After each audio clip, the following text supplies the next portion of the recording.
The people are more important to me than the business. Making sure that we're taking care of them, that we're doing right, that we're being good providers, we're being good stewards of the community is something that's incredibly important to me. ADP is our service provider for our PEO, so for our benefits and all of that. And they regularly come in and say, you're providing benefits that are better than 99% of South Carolina. You don't have to do this. So it's not a matter of whether I have to, it's I want to. I want to make this an excellent place to work. These people are important to me.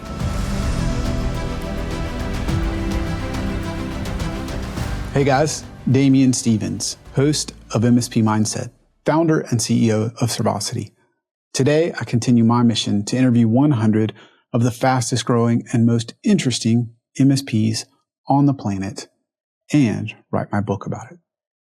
Today, I am blessed to interview Joseph Bonanno, and he realized that as he continued to grow his MSP incredibly quickly, that in Myrtle Beach, South Carolina, there just was a dearth of talent. Instead of making excuses, he decided to turn a weakness into a strength by throwing the traditional recruiting playbook out the window. He focused far earlier than any other MSP on recruiting, and perhaps more importantly, he decided to look past the normal filters. Today, they boast a workforce that is incredibly diverse with women in tech, ex-military, and they figured out how to screen people for aptitude and teach things even if they don't walk in the door with every single certification. And that has become their superpower. If you'd like to learn how to do that with your MSP, don't miss out on my conversation with Joseph today. Joseph, tell me about your company in terms of how did you get started? What made you start this company, which I say this company became an MSP, but right, what made you start initially? Well, Archetype actually started out of my partner and I, who are both in the Jeep community, meeting up at an event.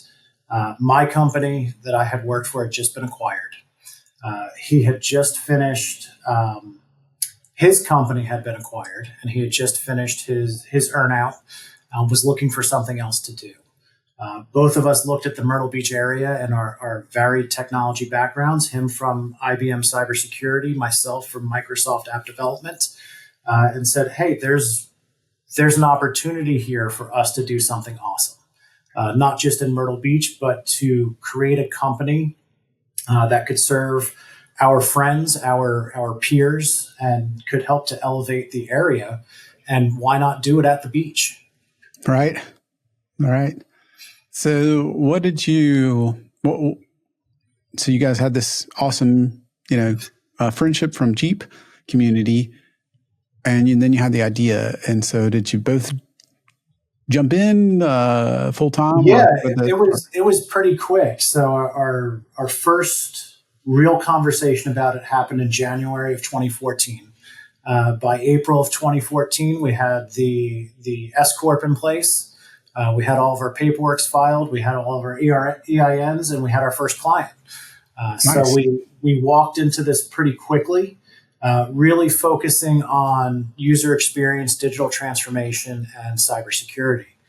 So we leveraged our existing networks, found jobs within or projects within both of those fields. And this is why we really weren't an MSP from our start. It was cybersecurity best practices and projects within that field, as well as DX, building applications, building websites, user experience type projects, and focusing on that and growth. We hired our first employee, I want to say in June of that year. We were 4 employees by the end of that first year. We jumped to 13. That following January, we brought on 6 more for a very large application development project. Wow. And that client is still with us today. So the growth and the technology growth, the people growth, the office space growth happened very, very rapidly for us. Yeah. How did that growth go? It was hard. It was very hard. There was the first 2 years of, I would say every month going, how are we going to make payroll? Right. What do we need to do in order to make sure this happens? How do we make sure that we're keeping everyone aware of what's going on. Communication, especially in a small organization like that, we didn't have the resources that a larger entity has. So it was incumbent on us to make sure that everyone knew what we were doing. My wife kicked us out of my kitchen after, I want to say, the first 8 months or so, and we started looking for office space. And from there, just kept pushing forward, kept growing the company, kept adding contracts, kept adding people. Hey guys, Damien here. As I continue to interview the top MSPs in the world, one thing has become incredibly clear. It's time that we let go. Even more than that, every time I focus on my zone of genius and get out of the way and do the very few things I'm good at and delegate to others, I'm ready for that next level of growth. So if you're ready for that next level of growth, one way that I could help you is with Servosity. We co-manage your backups and disaster recovery so you can focus on what you do best, let us do the rest, and then what we do is we test the backups every single day so you never have to worry. If you'd like to learn more, click the link below. So kind of offline, we were talking about you got to, in less than a year, 6 or 8 months, whatever the time frame was, you got from 0 to like 10 people. That's incredibly fast. Yeah. What do you attribute to that kind of growth? A lot of that came from just our network. Our network had the ability to support additional projects. We grew to 65 within 3 years. Wow. I want to say my largest payroll month, we topped out at about 800,000 for the month. And I want to say that was probably the scariest part of owning a business and where a lot of these gray hairs came from. Yeah. That month in particular, I was July of, I want to say 2016 or 2017. The years kind of blend together now. But it was exceptional. And a lot of that came from the need for cybersecurity. We drifted back and forth between digital transformation and cybersecurity. Taking on the technology projects that most of our friends didn't want to deal with. We worked with some very large companies inside of IBM with partnerships there. We built our own direct networks as well. So as one side was maybe stalling or plateauing, the other side was growing. And we've pinballed back and forth, really. It's been amazing that as growth stalls on one side, it picks up on another.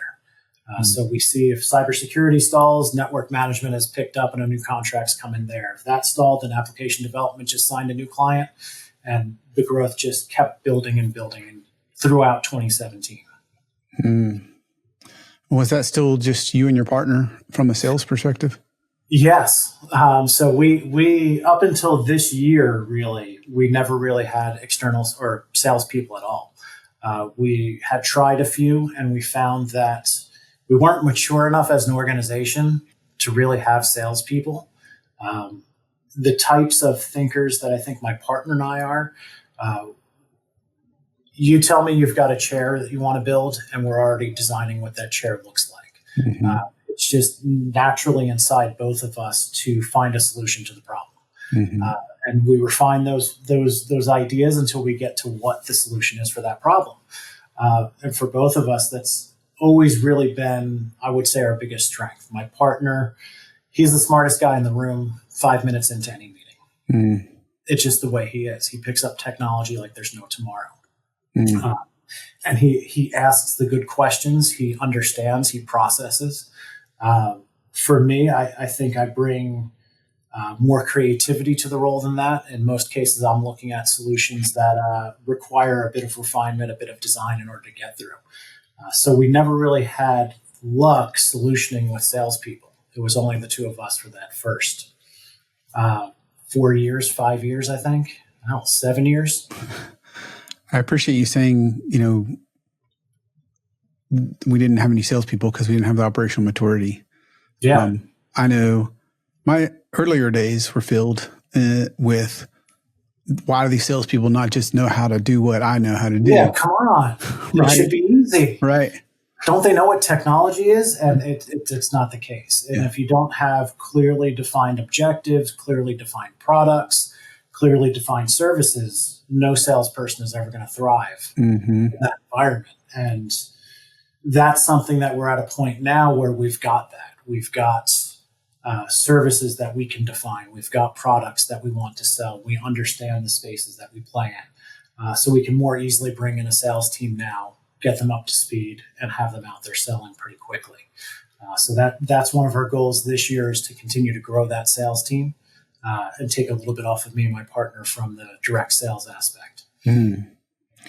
So I want to go back to the part where you'd grown, and I think you said something before, like we grew incredibly rapidly because we didn't know how to say no. What is that? Tell me about that story. That's anxiety.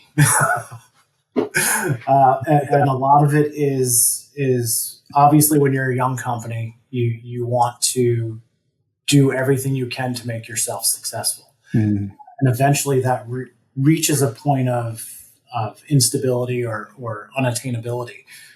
But for us, it has always been, we do that. And we had a former project manager, wonderful man, worked at Alcoa, worked at Oracle, had a stellar career inside of IT throughout.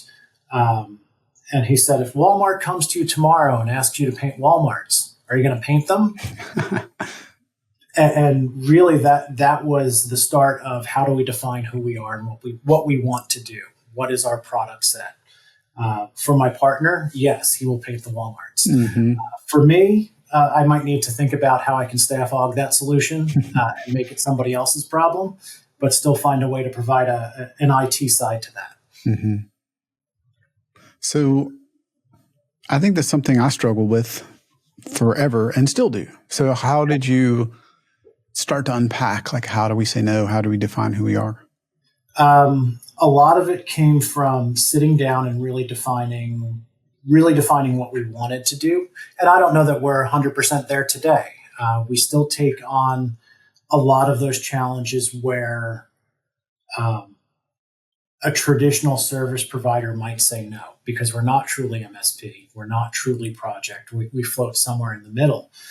But we try to focus our efforts within cybersecurity, obviously within application development, within data and analytics. So those are really the three pillars of the company. And from that, we've built out services in Microsoft Power Apps. So tying Power Apps into the MSP work that we do through automation, through Power Automate, Power BI, creating dashboards for companies, and then also tying that back into cybersecurity.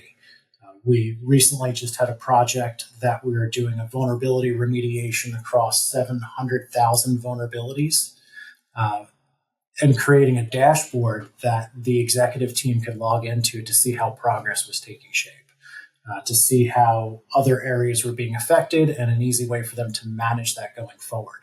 So it kind of blended the two parts of the house. We had a cybersecurity project, and now we've taken that into a Power BI opportunity. And how do we land and expand at these clients with the services that we want to be providing, rather than just saying to everything, we do that. Yeah. Because we don't, but we do a lot of things very well. So I guess this is what led up to the 65 staff, but I think there was an interesting story about landing like a top 10 airline. Yes. So it started out as a project with 7 resources, which was very, very manageable. Would have been easy. They wanted to do it onshore. How many folks did you have at the time? Just for at some that context. Point in time, we were probably about 14 to 16. Okay, so 7 is still a lot. Maybe 18, somewhere around there. Yeah, it was a significant ask, but we felt it was manageable. We had 2 or 3 in-house that we could leverage for the project. We'd only need to staff aug about 4 others. By the time the project actually hit, it was a 25-person ask, and it was no longer focused as a remote opportunity, but one that had to be in a specific state. They had to be near where that location was, where that headquarters was. We had one specific technology in IAM, Identity Access Management, where we searched For resources to fill this role, we had 3 open spots. There were 6 people in the country, and we employed 3 of them. Wow.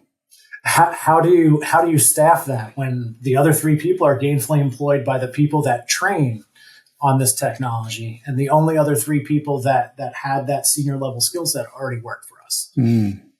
So there was a number of challenges along that lines in spinning up that group, and how quickly it spun up. This was 22, 25 resources over the course of about 6 months. Wow. And these were all high 5 to low 6-figure salaries. Cybersecurity doesn't come cheap.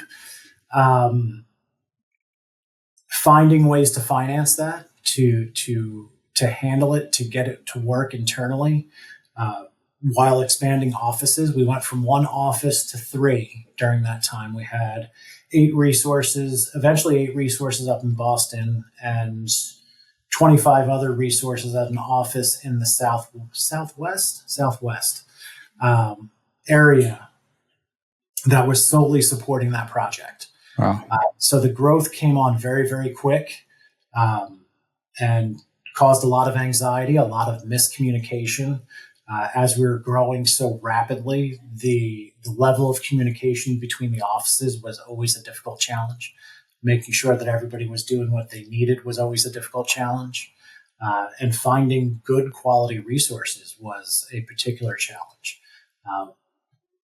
We started to pivot this year, finally, I think, in the past probably 12 to 14 months, readjusting how we look at the talent that we need in order to be successful, and pivoting away from the superstar, I can do anything that you want, and really finding cultural fits that are going to be good for the organization as a whole, rather than individual superstars that may do some amazing things for us, but ultimately create some type of toxicity because they think they deserve special treatment.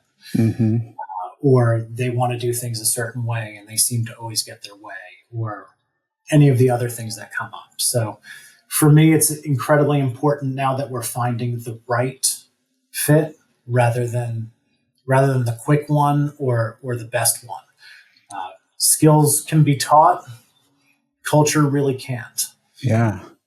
What changed to drive you to look for that difference in your hiring? My stress level. Yeah. And a lot of it we had throughout, I would say 2017 to 2022. We had a significant amount of toxicity that would roll through the organization in waves. And it was very difficult to root out. Going through COVID, going remote, downturns in technology and projects in general. Most of our companies have dealt with some type of internal something or other. And finding people that understood, finding people that held the same values that you did, finding people that matched with that culture, really has become a priority for us moving forward. It's not so much about how skilled you are as it is how good of a fit you are with the company, and how much you can offer from that perspective. So in addition to the stress level, which I can definitely relate to, that sort of thing, why is it so important to you? Why are you so passionate about that, Joseph? You can't build a great company if you don't have great people working there. What we've had just in the past year, we've probably closed our largest amount of MSP business. We closed probably an additional, I would say, between $60,000 and $75,000 a month in recurring revenue over the past year, specifically in MSP. And I attribute that to the people that we've hired, the techs that we have working inside the projects now. We have a strong group of diverse people. We're probably about 30 or 40% female driven now. So wow. getting women in tech is important. Getting our military in tech is important. And those are things we look for in individuals. While not the only things, there are certainly things that we'd love to see, and we'd love to push more acceptance of, more training around, and finding those people that can understand how to break down a task or a problem and solve it. I need those types of people in order to continue to grow. And I would say my stress level, the amount of work that I need to do to solve a problem now for a client, has greatly diminished because of the team that we've brought in, because of the people that are there, because they understand how to problem solve. They've had that training. And while their tech skills may not be where they need to be yet, they understand the thought process that goes into solving a challenge. And they're eager to get in there and do it. I'm curious, do you or your partner have a tie on why women in tech, why on military? They're great things. I'm just curious what's behind that. My partner's Pakistani. He was raised in Bloomsburg, Pennsylvania. He has a mohawk, although his picture on the website doesn't reflect that right now. He's always faced some type of bias within the industry, and it's something that we want to do. We want to help. We want to blow all that out of the water. It's something that, from the perspective of either racial or gender stereotypes, none of that is important to us as people, right? But it's important to acknowledge that it's there and to work to remove those biases. There's nothing that stops any individual inside of our company, and we want to make sure that we're giving those opportunities to the people who may not always have them available to them. I had somebody bring up the other day, would I have an issue with a client if they didn't want to have one of our women techs on site? Yes, they wouldn't be a client anymore. These are my people. They're trained. They're smart. They know what they're doing. Yeah. If you've got a problem with somebody based on their race, their creed, their gender, I don't need to do business with you. I'll find somebody else to work with. I'm curious, was that something you guys felt like was part of your core? Is that something you discovered over time? I think it was part of our core, inadvertently, but more to the point of Myrtle Beach doesn't have tech, and looking at there are areas of Myrtle Beach that are significantly impoverished. Similar everywhere, but looking at some of the opportunity that could be given just by providing access to a computer, and working to help the community working to help the community do things better. We support one of our local organizations here, Help for Kids. They're a charity that focuses solely on children who have nothing. And when I say nothing, these are kids that they don't know where their next meal is coming from, let alone how they're going to get to school or how they're going to have dinner. It's families that are in such crisis that they can't make decisions for the next hour. And knowing that that exists in all of our communities is atrocious to me, and that we need to do something to better that. And education is at the heart of that. We need to get these individuals educated. We need to provide them opportunities. We need to find ways to help them grow. It's the only way we're going to end it. So would you say that maybe you look with a little more depth or to a broader range of people that others might overlook? Oh, absolutely. Without a doubt. We've had many candidates come through that I don't think anybody else would have even bothered to schedule the interview, let alone finished work looking at their papers. And that's not always to say that those people get hired. We've had several tragic ones, people we wanted to hire but couldn't because they couldn't pass a background check. And cybersecurity and some of the clients we're working in, you need to have a clear background. And those are the people that I'd love to try and help more, but sometimes we just can't. There are certain limitations to what we can do. But to that effect, absolutely. I think from a hiring process perspective, we want to give some of those underdogs or some of those other groups. Military is one of them that's high on our list, that if you come in with a military background, there's almost a guarantee that you'll get talked to, you'll get interviewed, at least to see how you can fit within the organization, and talk about what a growth path may look like for you from where your skills are now to where your skills could be in the future. It doesn't always mean that it works out, but if there's a good role alignment, a good cultural alignment, certainly those groups have a higher priority to us. Do you think that gives you the opportunity to kind of find what I call a diamond in the rough, or almost an unfair advantage in it? And I mean that in a good way. Like you are you able to find talent that others can't? And I get asked quite frequently how we get so many people in IT in Myrtle Beach, because they don't exist here. So there is a lot of finding those diamonds in the rough, finding the individuals. I think the amazing thing here is there's a gigantic tech community. There's over 300 IT companies in Myrtle Beach, and almost all of them are single person LLCs that are working remote for larger organizations and had to do something else. So those people exist. They're just not, either they're not interested, or they're coming into other things, or they're not represented well within the population. We've worked with our local community college as well as our local university. We have Coastal Carolina University here and Horry Georgetown Tech College. One of my favorite stats about Horry Georgetown, they have a cybersecurity program, and I want to say 2 or 3 years ago, they went into a capture the flag competition, and they were beating Clemson up until the closing day of the competition. So wow. They were leading the entire competition up until the last day. That's crazy. So for a local community college in Myrtle Beach to be taking on heavyweights in the educational field in cybersecurity was pretty awesome for us.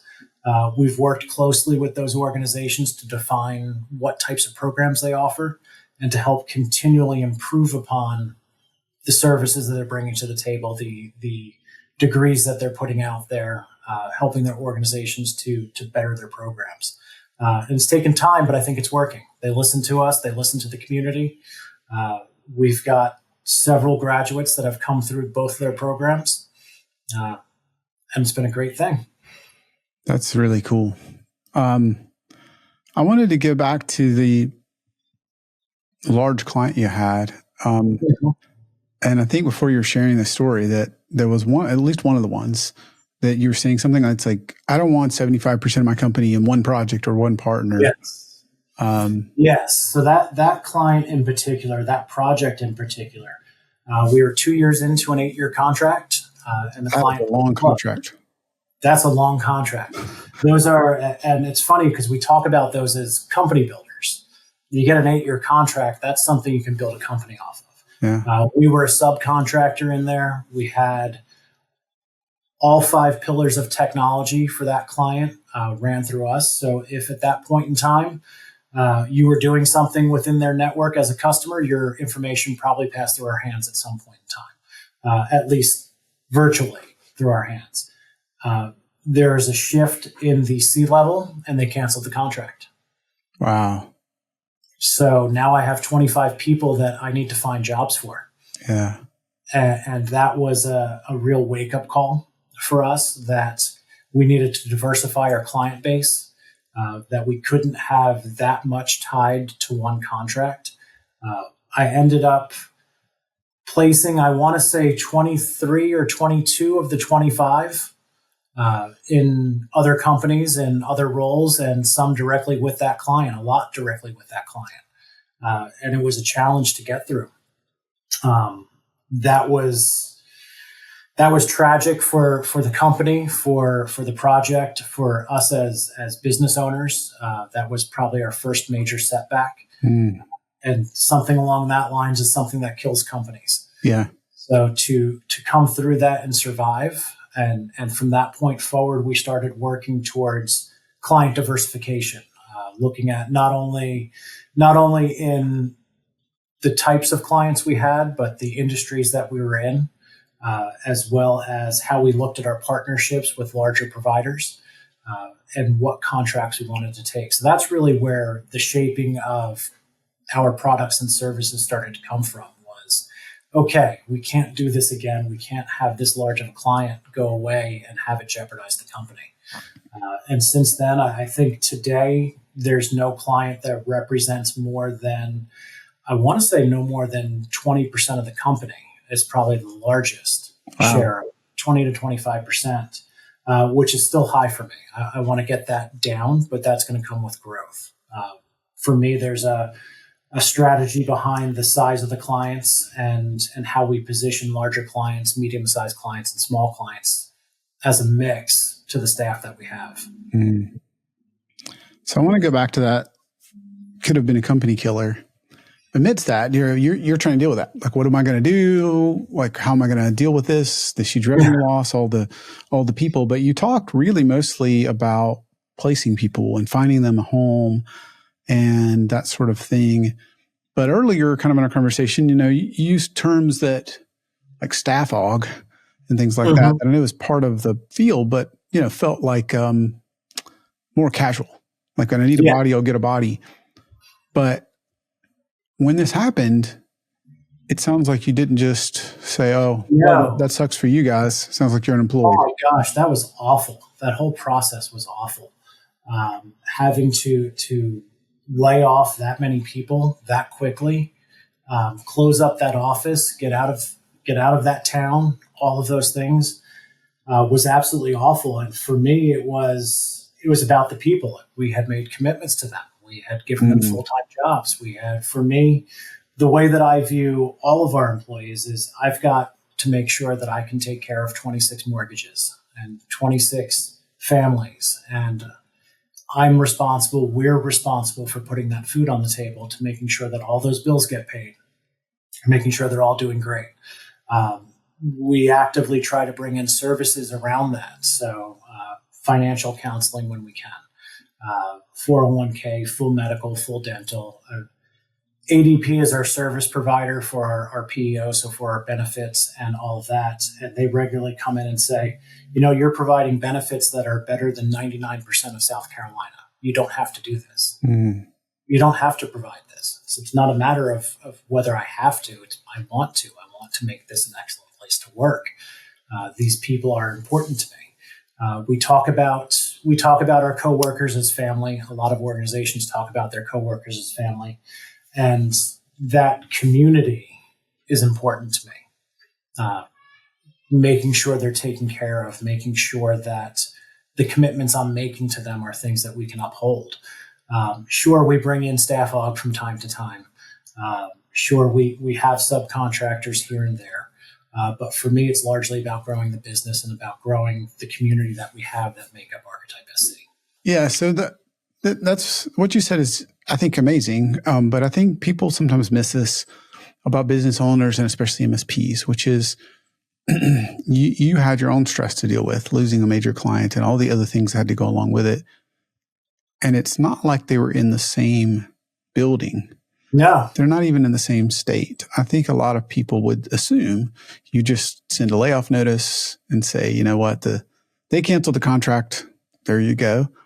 But I think the fact that you said, I'm making a commitment to people so they can provide for their families, pay their mortgages, do those sort of things. And, when I asked you about that, you certainly talked about how they canceled the contract, but you said, the thing that stood out was not that you didn't tell me the dollars you lost or the pain it was for you. You told me how many people you placed. And I think that's the kind of thing that will continue to pay off in your business because, your actions, even though they were words, but they were speaking for where you were placing the value. I appreciate that. And it's something I don't know, maybe it was the way I was raised. It's the people are more important to me than the business, making sure that we're taking care of them, that we're doing right, that we're being good providers, we're being good stewards of the community, is something that's incredibly important to me. And I know that doesn't always necessarily representative of an IT company or doesn't always come out or is not as transparent as it needs to be. Yeah. Things that eat me up, Glassdoor reviews eat me up. When I see a negative review on there and I look at somebody who's hurting because of something that happened, Yeah. and potentially lashing out. I think one of my favorite stories, I had two individuals that still work together. They're very good friends. They had come to me. We had to fire both of them. They really wanted to be my partner. They really wanted to be 20-year seasoned cybersecurity experts when they didn't have that. And we worked very hard to upskill them, to train them. And it was a difficult relationship. It was a difficult process. It was a difficult time at the company. And ultimately got to the point where we needed to let them go. Mm-hmm. I had an individual come back to me. One of those individuals came back to me, and then the other one did too, which was kind of amazing. Called me up out of the blue, said, I want to come talk to you. And the initial reaction from staff was, maybe you shouldn't have this conversation. Things didn't end well last time you two had spoken. I said, no. I want to have the conversation. He came to the office, sat down, and he said, I want to apologize to you. Wow. I said, oh, really? I said, yeah, because I didn't understand what you were trying to teach us or the stresses that you were under. And now that I've owned my own company for a few years now, and we've had to pivot a couple of times, I now understand the anxiety and the stress and how difficult I made your life. Yeah. Doing the antics that I did instead of listening and learning and trying to help you do better. Mm. So I want to apologize for that I made your life that hard. And I will do anything I can to help his business succeed. Mm. And I've talked about this numerous times. I don't want to see anybody fail. I want this to be the best job that you've ever had. I want it to be the hardest job that you've ever left. And I know that's not always going to be the case. I know there's going to be headbutting. There's going to be all those things that come. But to have somebody come back to you like that, and to have his partner come back to me probably a week and a half, 2 weeks later, unbeknownst to the other, and have similar conversations with both of them, was a great experience in my life. Mm. That to me is more important than the money, than anything else, is that they got something out of it. They've learned from what they did, and they're using that knowledge to now grow their own companies and be the leaders that they want to be. Mm. So reflecting on that, there's maybe the reason you started. And if you're like me, maybe the reason you keep going or you learn, there's something different. So I'm just curious, is there, it sounds like, I don't want to put words in your mouth, but the people are a big part of it. So I'm kind of curious, like why, all of us business owners, we could go be employed somewhere, get paid probably better, and certainly have less stress. Well, there is the fact that the only person I have to answer to is myself. Right. So there's that point of it. But yeah, there's something to be said about doing this job, being an entrepreneur, creating something that doesn't exist within the community, and then growing it into something meaningful for the community. For me, I think that's where a lot of the drive comes from, is to be that person that's helping to create what's going to exist in society, in our community, whether it's MSP this year or transitions into something else in the future, we'll see. But from an MSP perspective and from that mindset, what I've learned over the past couple of years around developing product, around developing services, around developing all of that, I enjoy doing it. It's something that brings me a lot of anxiety, but in addition to that, a lot of joy, a lot of fun, seeing our clients succeed, seeing them grow. We had an application that we put out several years ago, a client that we still manage. Their first day online, they found, I want to say it was $35,000 in lost revenue. Wow. So just in orders that they had taken that the system found to be wrong, that they either coded incorrectly or billed incorrectly, and to help a client grow like that, That same client was able to survive COVID because of the system that we put in place. They would have had to shut their doors if that system hadn't been in place. And a lot of their competitors did because they didn't have the technology. Wow. Helping them build that technology, helping them be able to grow in that direction, helping them still today to continue to maintain that system and grow it and add new features to it has been awesome. So given that you're in a smaller market where there's just not that many folks for IT, I can see why, between your passion and the smaller market, it's almost required to look harder than in a tier one market. But I'm curious, what have you learned or what have you changed in your hiring process? Because I imagine that means you can't just say 4-year degree in computer science and 5 years experience and please apply. Yeah, we look at a lot of different credentials. Well, luckily, it's funny, you're never a rock star in your hometown. Right. I had an entrepreneur tell us that not that long after we started. It was one of those how to grow your business. He said, well, nobody's a rock star in their hometown. And certainly we're the same way. We are the largest private IT company in Myrtle Beach at 26 people. That's both astounding and disappointing for me, that finding a group as large as us and as diverse as us, and we're the only ones here that do it. It's a market that's ripe for growth, and we're seeing tremendous infrastructure improvements, we're a top 5 market for real estate in the country. And wow. At that, I think we're in the top 3. So we've got a lot of growth going on here, but we also have a lot of our universities and our school systems are losing the good minds to other areas. So we've done a lot of creative interviewing, a lot of creative benefits to try and attract that top level resource. We've helped move people here. I want to say that we've probably moved, at least a third of our resources. Oh, wow. Staff, we've moved to the area, helped offset relocation costs, paid for different pieces of that, taking care of those types of things. So it's been interesting growing the market here. And I'm assuming the same for you. With Greenville, you've got a bit more there as far as technology goes, but Myrtle Beach is nipping at your heels with its growth. I think one of the biggest things that we see here, and it's going to change Myrtle Beach from what it is today into another city. We recently, I want to say about 2 years ago, we got an undersea cable that came on land in Myrtle Beach. Google dropped it. I believe it went from Argentina to the U.S. And I might be wrong with that first one, but we've got several now that are in the area. And we're one of 5 locations on the East Coast that undersea cables come on board or come on land.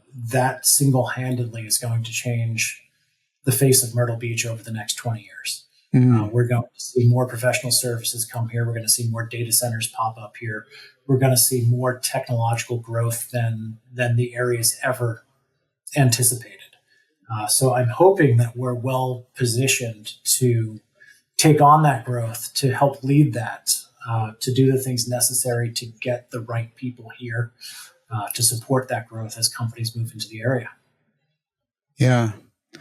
You mentioned that you've had to do relocation and interesting things, but maybe in the recruiting, kind of advertising to even find, but also perhaps in the hiring process. Can you give us some of the details, like because you obviously can't just say apply within 4-year degree or something like that. Generally, we do a lot of heavy, I would say more recruiting than the other, at least we have in the past, where we've actively targeted.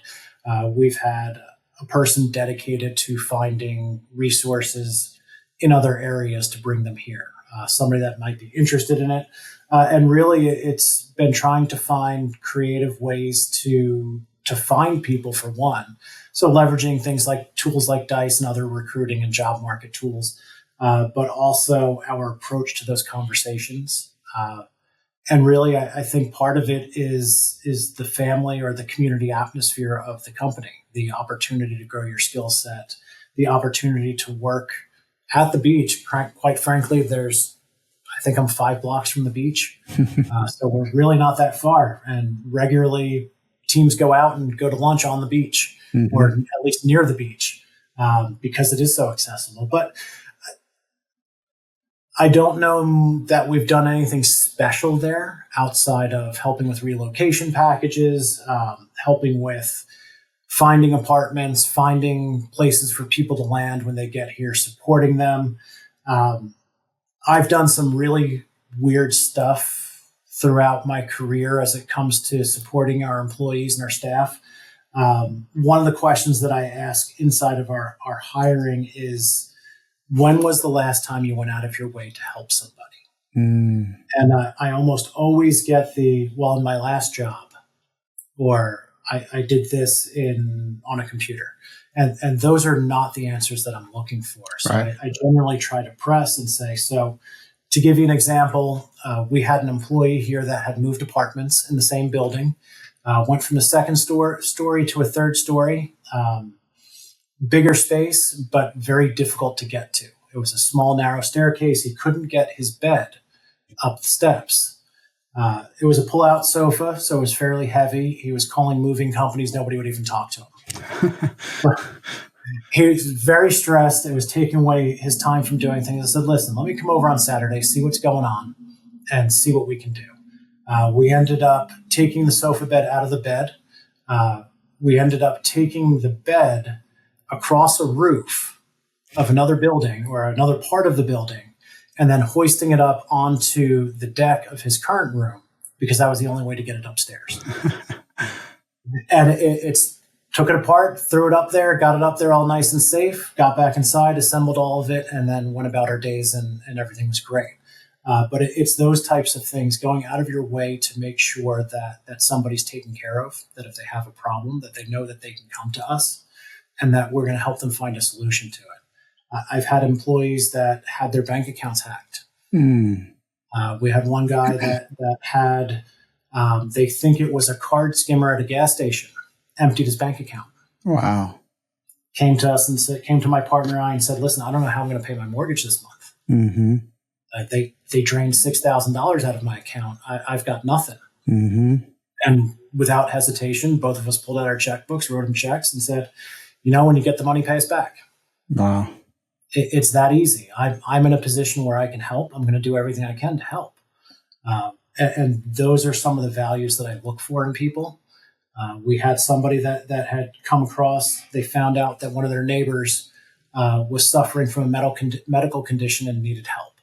So they helped cook dinners for that person. They helped take them to appointments. They helped get things done to make sure that they were safe, that they were comfortable, that they were able to get done the things they needed to do. Those are the things that I think are important to the people that we hire. Those are the things that I think are important as individuals in our community that we need to look at. It's less about skills and how good you are at something and more about how good of a person you are. Did you say earlier that there's somebody that's either partially or fully dedicated to recruiting? At one point in time, we don't have that anymore, although we do have in-house HR and recruiting. So we don't employ, or I should say we don't contract out recruiting to anybody. We do all of our hiring ourselves. I've tried the recruiting process. It has never worked out for me. Yeah, I feel the same way. Yeah, but putting that much effort into the recruiting process is wonderful, but I think also atypical, especially for this size. Yeah. For the size organization we are, yeah. We've got an open operations admin position that will hopefully take some weight off of one of our other admins so that she can focus on more accounting needs and some other things that are going on. But yeah, it's a constant battle. So the focus on recruiting, the focus on hiring is something that we're willing to put our time into because it's important to grow the company, but obviously to get the right people in place rather than just hiring for the sake of hiring or hiring for a skill that you don't have. I can teach anybody anything, but if you're not a good person, you're not a good person. Yeah. Yeah, I'm also still shocked by relocating. Like I'm close to somewhere near a third of your talent. That's We've relocated a bunch. I've lent my vehicle to people because they didn't have a car when they first got here. We had one person that went now let me clear this up, Joseph. Now you lent your car or you lent your Jeep with the big tires? Because that's a big difference. I lent my Jeep with the big tires. Come on. And he absolutely loved that. He had a great time driving that Jeep. I think he was a little scared of it at first, but it worked out well. But it got him through when he, fresh out of college, car broke down. Dad couldn't get him a car for a week or two. So, for me, it was something that was sitting there. It's something easy that I can do. Mm-hmm. It's something that anyone should be able to do. An ask like that, it was easy. And has it come back to bite us time to time? Yeah. But whatever. Being a good person is being a good person. Yeah. Yeah. Just one gentleman you helped get his bed to his apartment. I was like, you actually helped him sleep that night. That's exactly. But it's things like that. It was 2 hours of my day. So I don't look at it. And it's funny because everyone tells me that these things are abnormal. Mm-hmm. I have a lot of things. I'll randomly stop and we had one. It's probably a year ago now. I was driving home. There's a guy on the side of the road. He had four refrigerators in the back of his truck. Well, 3 in the back of the truck, 1 on the ground. As he was driving, one of them fell off. So I'm watching him as I'm coming up on him. I'm watching him struggling just to get it upright so he could put it in the truck. Swung around, pulled in next to him, helped him get it back on the truck, strapped everything down, and away he went. And he was eternally grateful for it. It's things like that it doesn't cost me anything. It doesn't cost you anything. It's just a matter of a little bit of time and a little bit of help. But that changed his day. His day just went from a complete train wreck to something manageable. Yeah. And helping people get through that is incredibly important because we all have our own train wrecks that we're going through all the time. And as somebody in tech and as somebody successful, we need to pass that on. Absolutely. I want to shift gears. What's the biggest lesson you've learned over all your years in business? I'm going to come back to communication and risk mitigation. So we had early on that big client in the Southwest. That office had a number of different issues with it, and it had those issues because my partner and I weren't clear communicators. The direction that we were giving was also not being communicated clearly by the leadership in that office. And that created a lot of animosity. It created a lot of challenges. So working through how to build an appropriate mid-level management, working how to ensure that we're always communicating effectively. And we're not 100%. We're not going to always be great at it.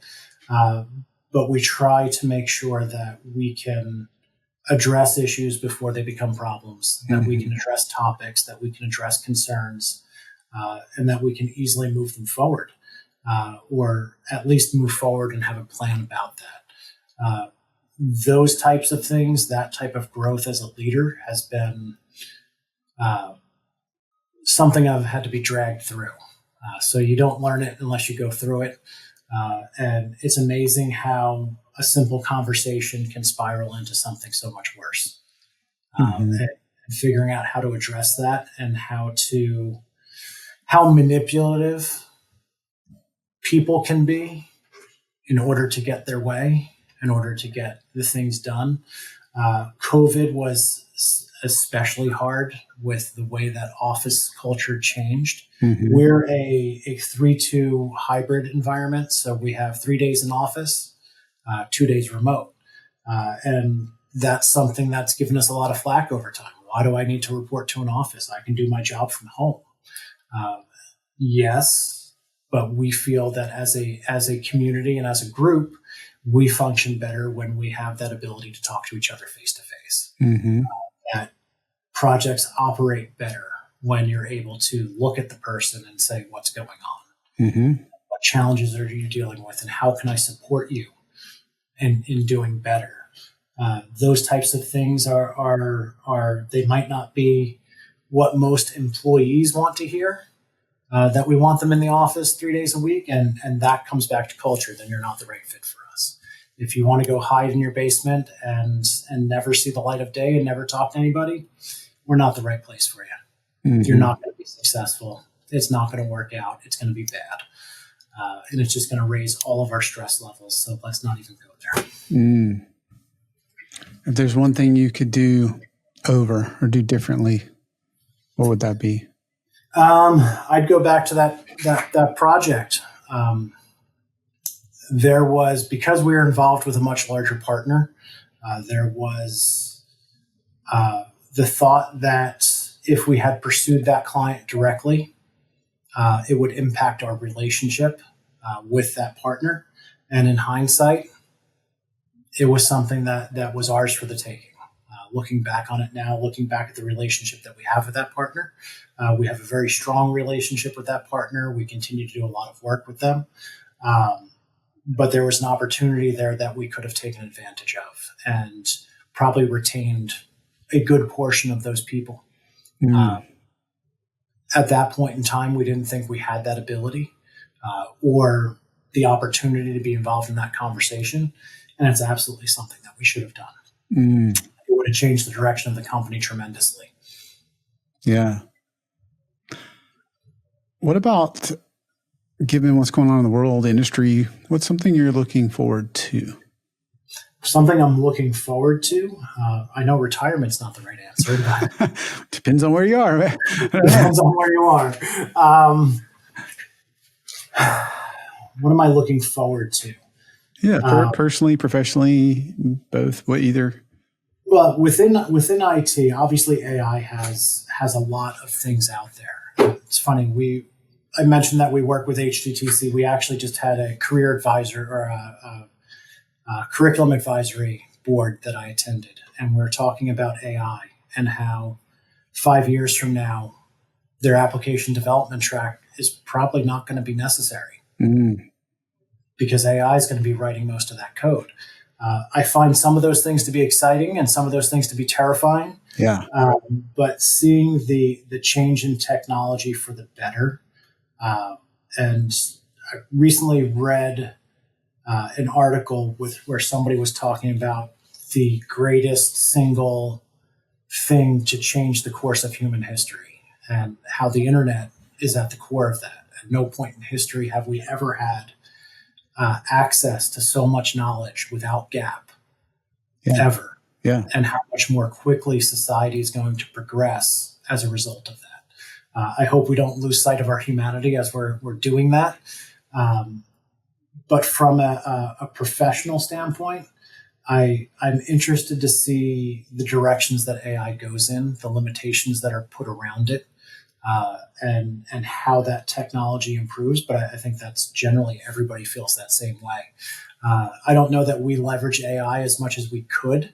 I think I'm very conservative in our approach to putting AI on projects because there is that opportunity for a lot of risk in the information that you're getting. Yeah.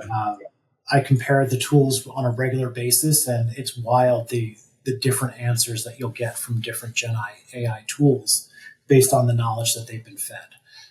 So it scares me to take that leap into. I see other MSPs that are running tier 1 help desk in AI. I can't see that as viable today.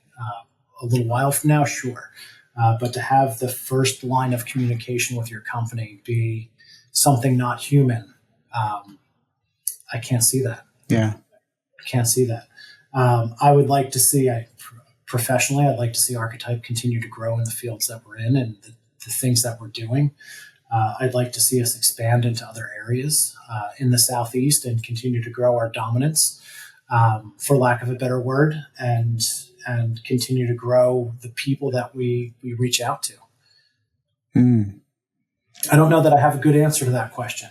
Yeah, no, I think that's good food for thought. On the topic of AI, how do you think that'll affect your team and your clients? Oh my gosh, I hope they're it's funny. I'll go to my daughter's school. So my daughter's school implemented a policy of if you're caught using AI, it's grounds for expulsion from the school. Mm. From my perspective, that's very short-sighted, and they should be teaching the kids how to use it Mm-hmm. and use it appropriately. I would hope that my techs, that my engineers, my architects are all leveraging AI to solution faster and better, and not necessarily relying on it for its answers, but using it to supplement the information that they're generating. And that's, I think, largely how we use it internally. It's not necessarily the end product, but it certainly benefits the speed at which we can come to a solution when you can pull that information up very, very quickly. Yeah, absolutely. But it doesn't have all the answers, as we're learning this week and last week. So there are still some gaps in AI's knowledge, and hopefully it gets there soon. Yeah, interesting. What's your biggest challenge currently? Biggest challenge is always been finding that right fit, finding that right person. Outside of that, keeping things organized and keeping them growing on the path. There's always that want to deviate because there's another low-hanging fruit that we could pick up. And it goes back to that painting the Walmarts. We don't want to paint the Walmarts. We want to do the things that we're great at, and we want to leverage our community to do the things that they're great at. And that's been something that has been inside of us all along and that we've tried to do, but I think we're trying to do it more today, where these are the opportunities that I'm great at. This MSP, this cybersecurity, this application development. When I look at other technology suites, I'm going to point you in a different direction if it's not something that we do, and I'm going to recommend somebody that I know that can help do it better than I can. There are things inside of application development, website design that we don't do well. We can do them, but we don't do them well because we're not positioned as for example, as an advertising company. I can do advertising. We can certainly help place Google ads. We can certainly help do all of those things. But I know people who do it a lot better than I do. Yeah. And I'd rather use them than use me. So keeping our focus, keeping our eye on the ball, keeping driving forward, keeping improving our technology and our stack. I see a lot of these technologies that are a race to the bottom in price. And they're leveraging a lot of MSPs by putting $1.65, $1.75, $5 for your entire security stack. My fear is that that's not a good price for what you're getting, and what type of solution are you getting at that price. When I look at technology, I try to evaluate it based on what it's offering me. And if the only thing you can tell me that's good about your software is that it's $1.65 a seat, then that's probably not the software that I want to use for my clients. Right. That for the industry, I feel, and there's a lot of MSPs that are falling for that, and I worry about the breaches that are going to come out of it as a result. As a security first stack, I want to make sure that I'm using technology that's proven, that's been tested, that's been put to the test at the highest standards, and not the lowest cost. My clients are more than happy to pay for it, and they're happy to pay for it because they know they're getting something that's going to protect them. What's the number one book you would recommend others read? Number one book that I'd recommend. I just finished, and they didn't give it back to me, The 5 Dysfunctions of a Team. Patrick Lencioni. Yeah, it's a great book. It was a great little fable.